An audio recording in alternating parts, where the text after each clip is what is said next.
7 paradoxes that will change the way you think about everything. Listen closely. What I'm about to tell you will disturb you. Good. Discomfort is the price of awakening. You've been lied to your entire life. They told you the world rewards virtue, that kindness is returned, that hard work guarantees success. Beautiful lies, comfortable lies, lies that keep you weak. The truth? The world doesn't operate on fairness, it operates on power. And those who understand this, truly understand it, move through life untouchable, while others drown in their delusions. Today, I'm giving you 7 paradoxes, 7 truths that contradict everything you've been taught. These aren't motivational platitudes. This is the cold architecture of reality. Master these, and you become dangerous. Ignore them, and you remain prey. Drop a comment right now. I choose power over comfort. Let me know you're ready for this. Paradox 1. The weakness of strength. Here's your first paradox. The stronger you appear, the weaker you actually become. Think about it. The man who flexes his muscles constantly, who brags about his achievements, who needs everyone to know he's powerful, what is he really doing? He's revealing his insecurity. He's showing you exactly where to strike. True strength hides itself. It moves in silence. It doesn't announce. It doesn't posture. It simply acts when necessary, and the world feels the impact without warning. Machiavelli understood this perfectly. The prince who everyone fears is already losing control. Fear is expensive. It requires constant maintenance, constant displays, constant reminders. But the prince who is both loved and feared strategically, he rules effortlessly because no one sees the machinery of his power. Your ego is your greatest liability. Every time you need validation, you give others a weapon. Every time you need to prove yourself, you expose your fragility. The moment you stop caring about appearing strong is the moment you actually become strong. Watch the truly powerful. They're often unremarkable. They don't dominate conversations. They don't need the spotlight. They sit back, observe, calculate. And when they move, it's decisive, final. No theatrics necessary. This is your first lesson in becoming untouchable. Stop performing strength. Stop seeking recognition. Let others chase approval while you accumulate real power in the shadows. The lion doesn't announce itself before it hunts. Comment this phrase, I move in silence. Show me you understand the difference between appearing powerful and being powerful. Your weakness isn't your lack of strength. It's your need to display it. Fix this, and you're already ahead of 90% of people around you. Paradox 2. The tyranny of truth. Paradox 2 will make you uncomfortable. The more honest you are, the more enslaved you become. They taught you honesty is virtue. Speak your truth. Be authentic. Be transparent. Noble ideas. Suicidal strategies. Because here's what they didn't tell you. Truth is a weapon, and you're handing it to your enemies. Every time you reveal your true intentions, you give others the map to manipulate you. Every time you expose your vulnerabilities in the name of authenticity, you're marking targets on your own chest. Radical honesty isn't bravery, it's tactical stupidity. Machiavelli wrote that a wise prince must learn to deceive without appearing deceptive. Not because deception is inherently good, but because survival demands flexibility. The world is full of wolves dressed as sheep. If you insist on being the one honest sheep, you'll be devoured before sunset. Listen carefully. I'm not advocating lying for sport. I'm teaching you strategic ambiguity. There's a profound difference between dishonesty and discretion. You don't owe anyone access to your thoughts, your plans, or your weaknesses. Silence isn't deception, it's protection. The most dangerous people you'll ever meet smile warmly while concealing their true nature. They've mastered the art of necessary masks. They show people what serves their interests, nothing more. They understand that in a world where information is power, the person who reveals least controls most. Your brutal honesty, it's not integrity, it's laziness. You haven't developed the sophistication to navigate complex social terrain, so you default to bluntness and call it authenticity. Meanwhile, those who understand this paradox shape reality itself because they control the narrative. Watch politicians, watch CEOs. Watch anyone who operates at the highest levels. They never fully reveal their hand. They speak in carefully constructed ambiguities. They master the art of saying everything while committing to nothing. This isn't weakness, this is mastery. Your truth belongs to you alone. Guard it. Weaponize it when necessary. But never, ever give it away freely in the name of some misguided notion of authenticity. Drop this in the comments. My truth is my fortress. Let me know you're starting to see the game clearly. Stop being an open book. Become a locked vault that opens only when strategically advantageous. Paradox 3. The burden of freedom. Paradox 7 is the cruelest. The more freedom you gain, the heavier the weight you carry. Everyone wants freedom. Escape the 9 to 5. Break the chains. Live on your own terms. Be your own boss. Answer to nobody. Beautiful dream. Terrifying reality. Because freedom isn't liberation. It's responsibility without excuses. And most people can't handle that. Here's what nobody tells you. When you have a boss, a system, a structure dictating your life, you have someone to blame. Your failures aren't really yours. The system failed you. Your boss held you back. Circumstances conspired against you. Comfortable narratives, protective lies. Freedom destroys all of that. When you're truly free, every failure is yours. Every missed opportunity, your fault. Every bad decision, your responsibility. Every wasted day, your choice. There's no system to blame, no authority to resent. Just you, facing the mirror, accountable for everything. Most people discover they preferred the cage. Machiavelli observed that men desire freedom, but few can handle its weight. They want autonomy without accountability, power without responsibility, choice without consequence. It doesn't work that way. Freedom and burden are inseparable. The prince who rules himself must bear what the servant delegates to his master. This is why most people self-sabotage when they get close to real freedom. They finally escape the corporate world, then immediately create new prisons, new routines, new obligations, new authorities to submit to, because structure feels safer than sovereignty. Limitation feels better than limitless possibility. The known cage beats the unknown wilderness. The dark psychology here is simple. Freedom terrifies because it removes excuses. It forces you to confront your own inadequacy, your own weakness, your own lack of discipline. When you're controlled, you can fantasize about what you'd accomplish if only you were free. When you're actually free, you discover whether those fantasies had substance. Usually they don't. The mirror is brutal. True freedom requires strength most people don't possess. It requires self-governance, self-discipline, self-motivation. It requires becoming your own harsh master, because no external master exists. The untouchable man understands this. He doesn't romanticize freedom. He respects its weight. He develops the capacity to carry it. Comment: I accept freedom's weight. Show me you understand. Liberation isn't ease, it's responsibility. Stop chasing freedom if you're not ready to bear its burden. Build the strength first, develop the discipline, then claim your sovereignty. Claude is AI and can make mistakes. Please double-check responses. Paradox 4, the prison of morality. Paradox 3 cuts deepest. The more moral you try to be, the more you guarantee your own defeat. This sounds evil. It's not. It's observation. Stay with me. Morality is a beautiful concept. In an ideal world, everyone plays by the same rules. Everyone honors the same code. Everyone operates with integrity. But we don't live in that world. We live in this one. And in this world, your rigid morality becomes the chain that binds you while others run free. Here's the mechanism. You've adopted a moral code. Perhaps from religion, from philosophy, from your upbringing. You've internalized rules about fairness, honesty, loyalty, admirable, truly. But now, you've created a predictability machine. Your enemies know exactly how you'll respond because you've imprisoned yourself in principle. Machiavelli observed that the prince who wants to act virtuously in all circumstances will meet ruin among so many who are not virtuous. This is the fatal equation.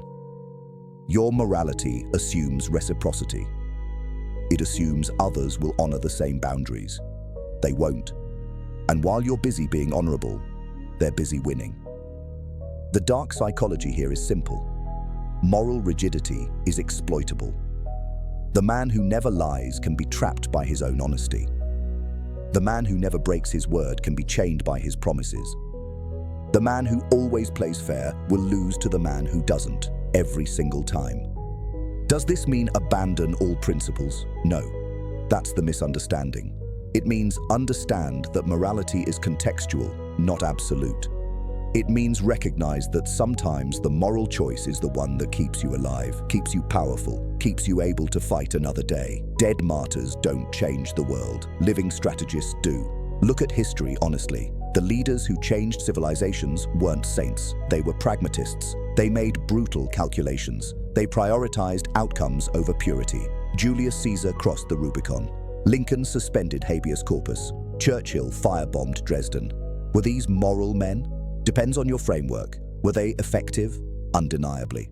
Your moral purity is comfortable. It lets you sleep well. It lets you feel superior.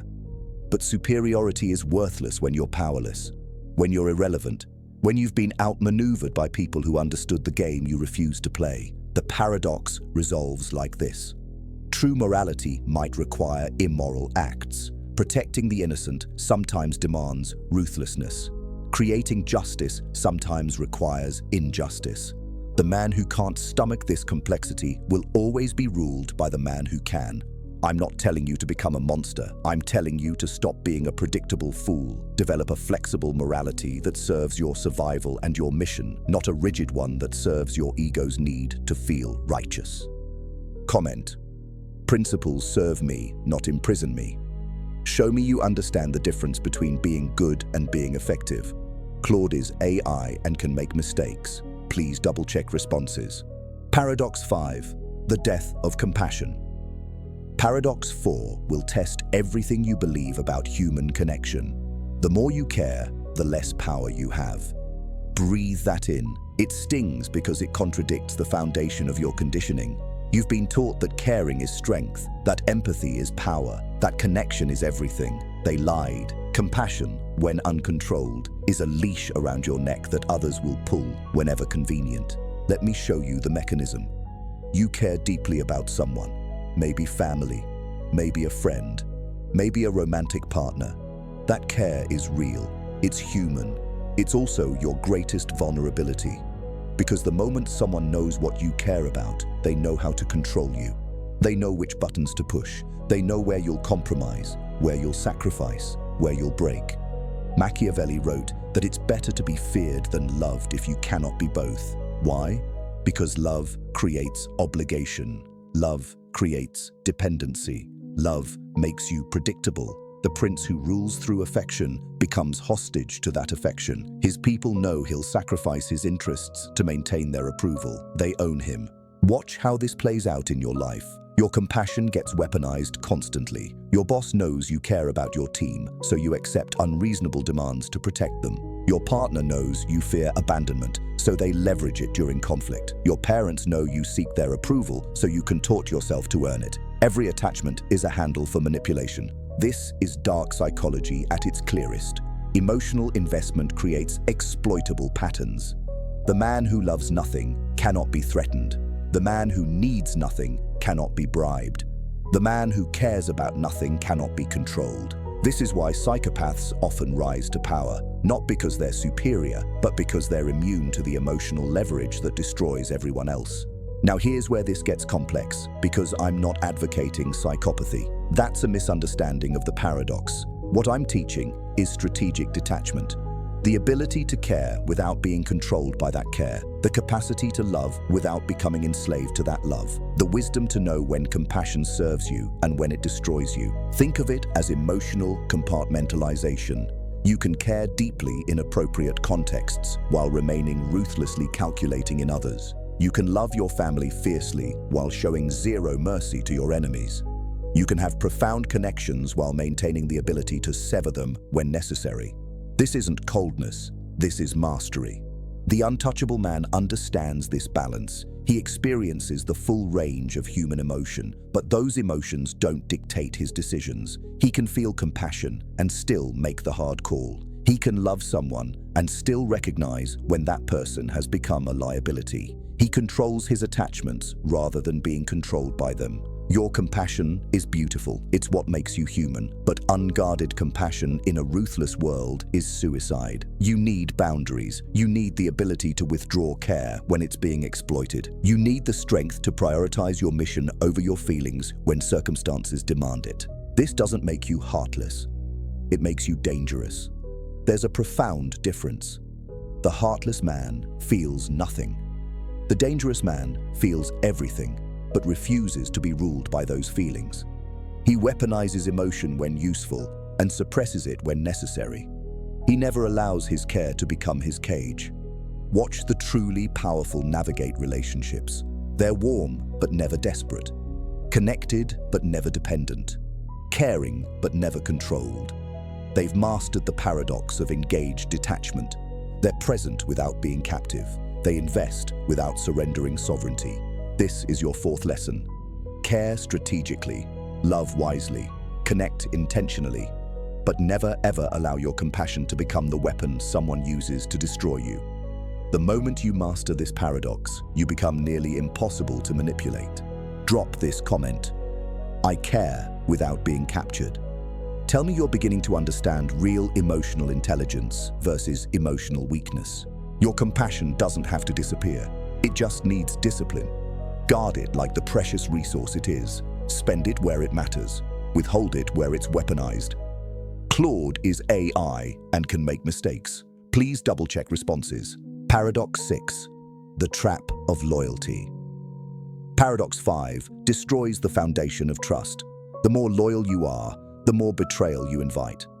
This one hurts because loyalty is sacred to you. It's supposed to be. We're taught that loyalty is the highest virtue. Stand by your people. Never abandon ship. Ride or die. Brotherhood, sisterhood. Blood is thicker than water. Beautiful concepts, fatal in practice. Here's the brutal truth. Your loyalty is a signal. It broadcasts predictability. It announces that you'll stand by someone regardless of circumstances, regardless of logic, regardless of self-interest. And the moment people understand this about you, they stop earning your loyalty. Why would they? They already have it, unconditionally, permanently. You've given away your most valuable currency for nothing in return. Machiavelli observed that men are more likely to forgive the murder of their father than the seizure of their property. Translation: people are fundamentally self-interested. They'll exploit your loyalty the moment it becomes convenient. The person you die for will sell you out when the price is right. Not because they're evil, because they're human. And humans optimize for survival, not sentiment. Watch this pattern in your own life. How many times have you been loyal to someone who wasn't loyal back? How many times have you sacrificed for people who wouldn't do the same? How many times have you stood by someone only to have them vanish when you needed them? Your loyalty wasn't returned, it was consumed. You were a resource to be extracted, not a partner to be valued. The psychology here is straightforward. Unconditional loyalty removes incentive. When someone knows you'll be there regardless, they have no reason to maintain the relationship properly. They can neglect you, disrespect you, take you for granted. Because where are you going to go? You're loyal. You've locked yourself in. You've made yourself predictable and therefore disposable. This is why the most successful relationships, whether business or personal, operate on conditional loyalty, not unconditional, conditional, based on reciprocity, based on mutual benefit, based on continued alignment of values and interests. The moment one party stops upholding their end, the loyalty is renegotiated or withdrawn. This isn't coldness. This is respect. This is recognizing that loyalty must be earned continuously, not assumed permanently. Think about organized crime families. They romanticize loyalty obsessively. Omerta, never rat, blood oaths. Yet these same organizations have the highest rates of betrayal in human society. Why? Because forced loyalty through intimidation breeds resentment. Real loyalty can't be demanded. It must be cultivated through mutual benefit and genuine respect. Everything else is theater. Now here's the strategic application. Stop giving loyalty freely. Start treating it as conditional investment. Support people when they've earned it, when they demonstrate reciprocity, when they align with your interests. But the moment they violate that trust, the moment they show themselves to be takers rather than partners, withdraw immediately, completely, without sentimentality. This makes you unpredictable, dangerous, respected, because now people understand that your loyalty is valuable precisely because it can be lost. They have to maintain it. They have to earn it continuously. They can't just assume it and then exploit you. You've created accountability through strategic detachment. The untouchable man operates this way. He appears loyal. He functions as a reliable ally, but internally, he's always evaluating, always measuring reciprocity, always ready to sever ties the moment someone becomes a liability. He doesn't broadcast this. He doesn't announce it. He just maintains the flexibility to act in his own interest, while others assume his loyalty is permanent. Look at historical power players. They had allies, not friends, partnerships, not commitments. They collaborated when mutually beneficial and cut ties when circumstances changed. Caesar and Pompey, Roosevelt and Stalin, Gates and Allen. These relationships worked because both parties understood they were conditional arrangements based on aligned interests, not emotional bonds. Does this mean trust no one? No. It means trust wisely. It means loyalty is a two-way street, not a one-way suicide pact. It means you can be deeply committed to people while maintaining the awareness that circumstances change, people change, and self-preservation sometimes requires difficult decisions. Your blind loyalty is costing you power. It's making you exploitable. It's turning you into a tool for people who will discard you the moment someone more useful appears. Fix this. Start evaluating relationships based on reciprocity. Start treating loyalty as something earned and maintained, not given and assumed. Comment this phrase: loyalty is earned, not inherited. Show me you're ready to stop being used by people who don't deserve your allegiance. The paradox resolves like this: true loyalty exists, but it's rare, and it only survives when both parties understand it's conditional on mutual respect and benefit. Everything else is just emotional manipulation disguised as virtue. Claude is AI and can make mistakes. Please double-check responses. Paradox 7. The illusion of control. Paradox 6 shatters your sense of agency. The more you try to control everything, the less control you actually have. Listen to this carefully. You're obsessed with control. Your schedule, your environment, your relationships, your reputation, your future. You micromanage every detail because you believe control equals power.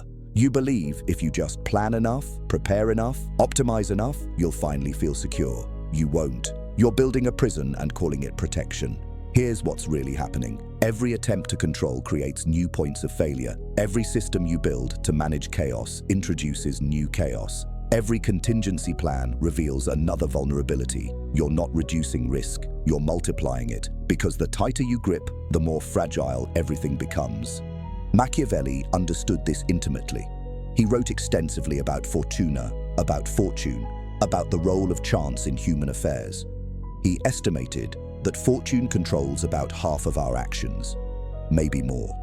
The prince who believes he controls everything is delusional. The prince who understands he controls very little but maximizes leverage on those few things. That's mastery. That's power. Think about your own life. Your most painful moments probably came when your careful plans collapsed, when variables you didn't account for emerged, when people didn't behave as predicted, when circumstances shifted unpredictably. And what did you do? You blamed yourself. You thought you should have controlled it better. You added more systems, more rules, more rigidity. You made it worse. The psychology here is insidious. The need for control stems from fear, fear of uncertainty, fear of vulnerability, fear of chaos. So you construct elaborate frameworks to create the illusion of predictability. You tell yourself you're being strategic. You're actually being neurotic, because life doesn't care about your frameworks. Reality is fundamentally chaotic. Trying to impose rigid order on chaos doesn't eliminate the chaos. It just makes you brittle. Watch people who operate at the highest levels. They don't control everything. They can't. Instead, they develop adaptability, flexibility, response capacity. They build optionality rather than certainty. They position themselves to capitalize on chaos rather than prevent it. They understand that in a complex system, influence matters more than control. Direction matters more than destination. This is Stoicism merged with Machiavellianism. The Stoics taught that you control very little: your thoughts, your responses, your character. everything external, beyond your control. Fighting this reality creates suffering. The Machiavellian twist. Use this understanding strategically. Stop wasting energy trying to control the uncontrollable. Redirect that energy toward maximizing your agency where it actually exists. Practically, this means several things. Stop trying to control other people's behavior. You can influence, you can incentivize, you can manipulate, but you cannot control. The moment you accept this, you stop being disappointed by human nature and start working with it. Stop trying to eliminate all risk. Instead, build resilience to handle risk when it materializes. Stop creating rigid plans that shatter on first contact with reality. Create flexible frameworks that adapt to changing conditions. The untouchable man embraces uncertainty. He doesn't fear chaos because he's developed the capacity to navigate it. He doesn't need to know exactly what's coming because he trusts his ability to respond effectively to whatever emerges. This isn't passivity. This is profound confidence. The confidence that comes from internal locus of control rather than external. Think about martial arts. The novice fighter tries to control every exchange, execute the perfect technique, follow the plan exactly. He gets destroyed by anyone who disrupts that plan. The master, he enters the fight with principles, not plans. He reads, he adapts, he flows, he turns his opponent's energy against them. He controls his responses while accepting he doesn't control the fight itself. That's where real power lives. Your obsession with control is exhausting you. It's making you rigid when you need to be fluid. It's making you fragile when you need to be anti-fragile. It's creating anxiety instead of capability. The moment you release the need to control everything is the moment you gain actual power over anything. This paradox resolves beautifully. You gain control by surrendering the illusion of control. You become powerful by accepting your limitations. You maximize agency by focusing it precisely on the small domain where it actually exists. Everything else, let it flow, let it change, let it surprise you, and develop the capacity to turn whatever emerges to your advantage. Drop in the comments, "I control only myself." Tell me you're ready to stop fighting reality and start leveraging it. Your need for control is keeping you weak. Your fear of chaos is preventing you from harnessing it.